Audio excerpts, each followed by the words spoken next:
Halo semuanya, selamat datang di sesi pembahasan kita kali ini. Pernah kepikiran nggak, gimana jadinya kalau dokumen hukum yang super tebal dan bikin pusing itu tiba-tiba bisa kita pahami semudah lagi ngobrol sama temen nongkrong?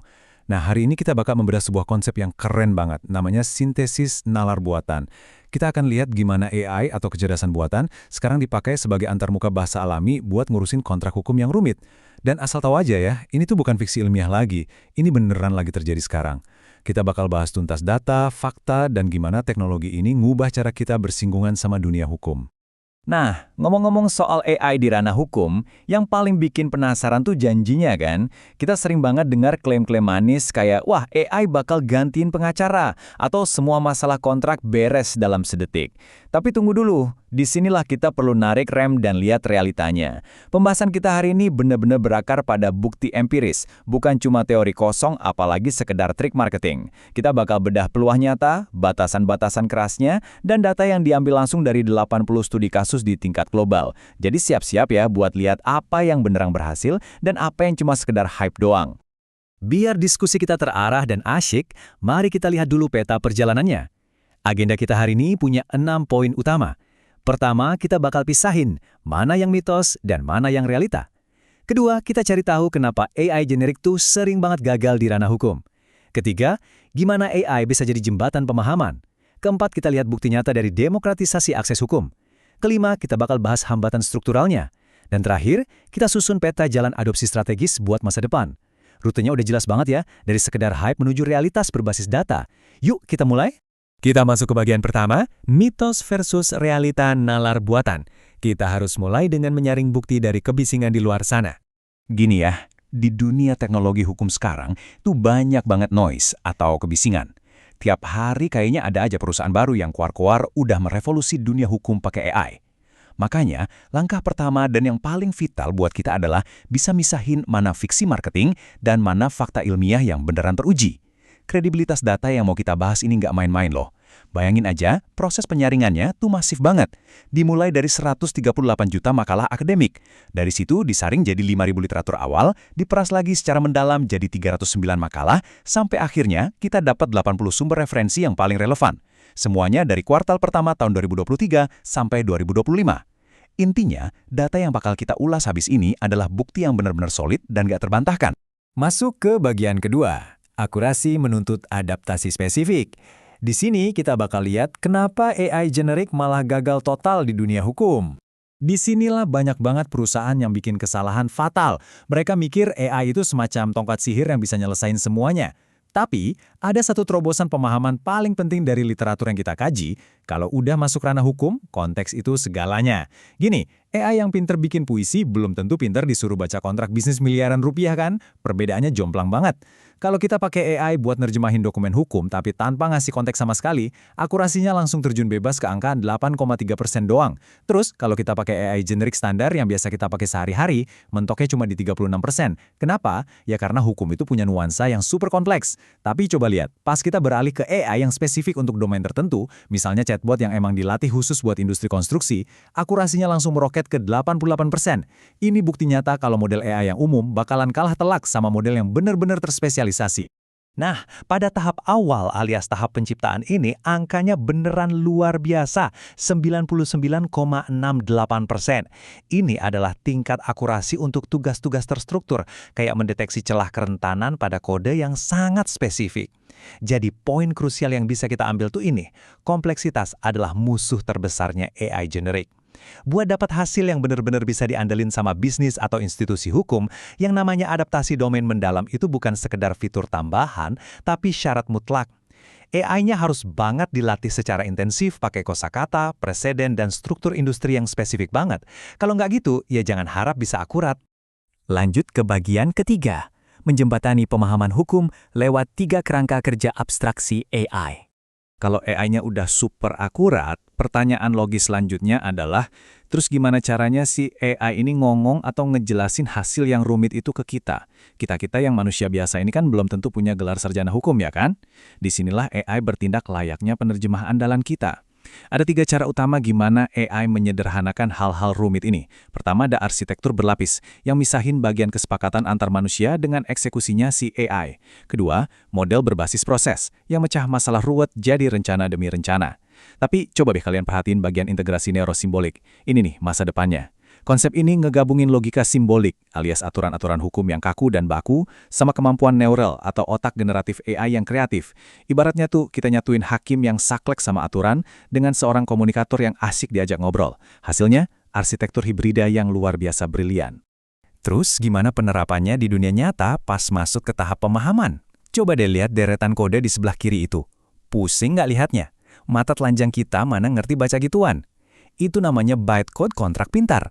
Nah, AI bakal ngambil kode mentah yang super ribet itu, terus diproses pakai elemen visual dan teks buat dibedah sampai tuntas. Dia ndak cuma sekedar ngasih jawaban iya atau tidak, tapi buatin ringkasan bahasa alami yang transparan banget. AI bakal ngasih tahu kita kenapa keputusan ini diambil, faktor apa aja yang ngaruh, dan semuanya ditampilin pakai format visual yang gampang banget dicerna sama otak kita. Proses di balik teknologi pemahaman ini benar-benar jenius. Langkah-langkahnya tuh super praktis. Pertama, dia bakal nerjemahin bahasa mesin itu langsung jadi teks naratif yang ngalir. Kedua, dia ngasih semacam bukti visual buat menjustifikasi faktor-faktor utama dari sebuah kontrak. Nah, langkah ketiga ini yang menurut saya paling mind-blowing. Dia berhasil nurunin tingkat kompleksitas dokumen legal yang rumit itu jadi setara sama bacaan anak sekolah menengah kelas 1 sampai kelas 3. Dan yang paling penting, tanpa ngilangin detail esensial sedikit pun. Coba deh bayangin betapa inklusifnya sistem hukum kita ke depan kalau semua kontrak perjanjian bisa dibaca semudah kita baca novel remaja. Keren banget kan? Kita masuk ke bagian keempat, bukti nyata demokratisasi akses dan dampak sosial yang nyata. Dari tadi kita kan ngomongin metrik teknis terus ya, tapi emang kenapa sih ini semua penting buat masyarakat luas? Mari kita bahas impact-nya di dunia nyata. Teknologi AI ini ternyata nggak cuma ngelayanin korporasi raksasa loh, tapi benar-benar mendemokratisasi akses hukum buat orang biasa kayak kita-kita ini. Misalnya, di bidang tata kelola sipil, antarmuka bahasa alami bikin masyarakat jauh lebih gampang buat berpartisipasi dalam sistem pemerintahan. Terus, buat teman-teman UMKM dan sektor pertanian, adanya panduan suara pakai bahasa lokal ini sukses besar, memotong dominasi perantara. Petani kecil sekarang bisa paham kontrak dagang tanpa harus nyewa ahli hukum mahal. Di bidang kesehatan juga sama, literasi medis disederhanain banget. Pasien jadi punya kendali penuh dan beneran paham pas mereka ngasih persetujuan buat data rekam medis mereka sendiri. Ini benar-benar mengeberdayain masyarakat banget. Dan kalau kalian butuh bukti berupa angka yang solid, ini dia. Studi kasus di lapangan nunjukin kalau ada peningkatan partisipasi warga sampai 40%. Ya, 40% loh. Ini tuh bukti nyata, bukan teori di atas kertas. Waktu bahasa birokrasi dan hukum yang kaku itu diganti sama antarmuka AI yang luas dan bisa diajak dialog layaknya ngobrol santai. Rasa takut dan segan warga sama dokumen hukum tuh langsung runtuh. Ini adalah bukti pamungkas gimana AI benar-benar bisa ngebuka gerbang hukum buat masyarakat sehari-hari. Masuk ke bagian kelima, hambatan struktural dan batas arbiter. Saatnya kita melakukan pengecekan realita. Oke, sampai di titik ini semuanya kedengeran fantastis banget ya, kayak nggak ada celahnya. Tapi kita harus menyeimbangin rasa optimis ini dengan realita yang membumi. AI itu punya batasan dan hambatan struktural yang sangat serius. Coba deh kalian renungin pertanyaan provokatif ini sejenak. Apakah AI benar-benar udah siap buat dijadiin hakim tunggal, pengambil keputusan terakhir dalam sengketa hukum yang rumit? Bayangin aja, mempertaruhkan masa depan finansial kalian, atau mungkin hak asuh anak kalian, cuma di tangan sebuah algoritma komputer. Risiko ngilangin unsur kemanusiaan dari proses keadilan ini tuh gede banget. Kenyataannya, kita masih berhadapan sama 3 hambatan super besar. Pertama, kesenjangan literasi digital. Kita tahu nggak semua daerah punya koneksi internet yang stabil atau perangkat canggih. Solusi AI sekeren apapun bakal percuma kalau infrastrukturnya aja nggak ada. Kedua, dan ini nggak bisa ditawar, resiko halusinasi kritis. Buat dokumen-dokumen yang menyangkut nyawa atau aset finansial besar, AI kadang masih bisa halusinasi alias ngarang informasi. Dan ketiga, masalah adopsi massal. Masih banyak isu legalitas di berbagai yurisdiksi dan regulasi yang bikin publik masih ragu buat percaya sepenuhnya. Nah, batasan-batasan ini bakal paling kelihatan pas kita masuk ke tahap konflik. Waktu AI dihadapin sama 2 pihak yang lagi bersengketa, dia bener-bener nabrak tembok realita. Masalahnya bukan cuma di AI, tapi di manusianya. Niat manusia itu seringkali sangat ambigu, nggak diucapin dengan jelas, dan kadang malah kontradiktif satu sama lain. Sementara AI itu kan mesin logika ya, dia didesain buat nyari kebenaran absolut. Jadi, waktu dihadapin sama situasi abu-abu, tanpa kebenaran pasti, AI bakal gagal total kalau disuruh nafsirin niat terselubung manusia sendirian. Perbandingan di layar ini benar-benar merangkum semuanya. Di satu sisi, kapabilitas teknis AI itu jago banget. Dia bisa tembus tingkat kecocokan 92,4% dengan arbiter manusia kalau skenario arbitrasinya terstruktur dan matematis. Dia juara banget buat deteksi inkonsistensi. Tapi di sisi lain batas realitanya ngingetin kita soal niat ambigu manusia yang nggak bisa direduksi. Sengketa yang sifatnya nggak terstruktur tuh mutlak butuh penafsiran soal preseden hukum masa lalu dan juga kepekaan moral. Hal kayak gitu cuma bisa diawasin langsung sama pakar manusia. Kesimpulannya, AI itu mungkin jago nganalisis data, tapi tetap manusia yang ngasih keadilan. Terakhir, bagian ke-6, peta jalan adopsi strategis. Mari kita navigasi masa depan. Jadi, setelah kita paham soal peluang luar biasa dan batasan keras dari AI ini, kemana kita harus melangkah sekarang?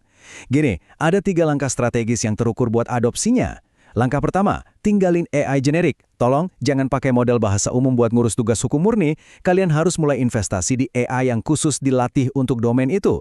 Langkah kedua, desain kolaborasi AI dan manusia. Jadikan AI ini asisten super kalian.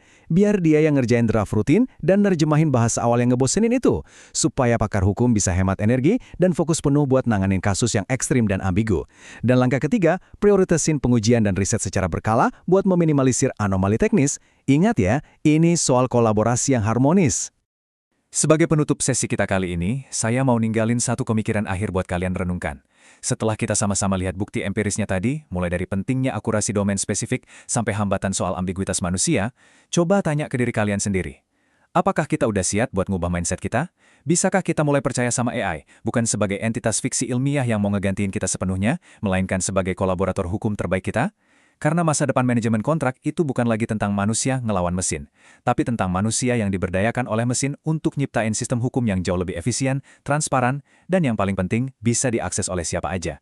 Terima kasih banyak udah nemenin saya bedah materi ini sampai akhir ya. Sampai jumpa di sesi pembahasan seru berikutnya.